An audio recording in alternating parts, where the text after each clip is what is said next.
പിന്നെ ആലപ്പുഴയിൽ നടന്ന മറ്റേ ഇതില്ലേ രക്ഷാപ്രവർത്തനത്തിൻ്റെ അല്ല രക്ഷാപ്രവർത്തനത്തിൻ്റെ SITയുടെ റിപ്പോർട്ട് DGPക്ക് ലഭിച്ചിട്ടുണ്ടെന്ന് DGP എന്നോട് പറഞ്ഞു.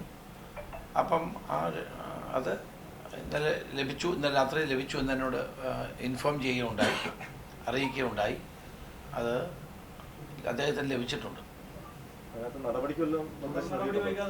അത് DGP ആണ് ചെയ്യുക. കാരണം ഇത് കോടതിയുടെ ഉത്തരവിൻ്റെ അടിസ്ഥാനത്തിൽ ഒരു SIT രൂപീകരിക്കാനാണ് പോലീസ് മുന്നോട്ട് വന്നത്.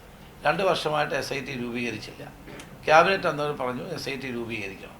അങ്ങനെ SIT രൂപീകരിച്ചു. ആ SIT അന്വേഷിച്ച ശേഷം റിപ്പോർട്ട് ഇന്നലെ DGPക്ക് കൊടുത്തു.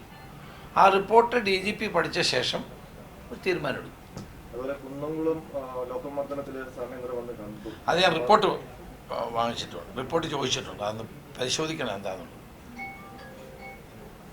അനാവശ്യമായി അങ്ങനെ ആ സുമേഷ് എന്നാണ് അല്ലേ, സുജിത്തിൻ്റെ മർദ്ദിച്ചു എന്നുള്ളതാണ് കേസ്. ഏതായാലും ഇപ്പം അതിൻ്റെ അത് അന്വേഷിക്കാൻ നേരത്തെ തീരുമാനിച്ചതാണ്. എന്താ അതിൻ്റെ സ്റ്റാറ്റസ് റിപ്പോർട്ട് നോക്കിയിട്ട് എന്താ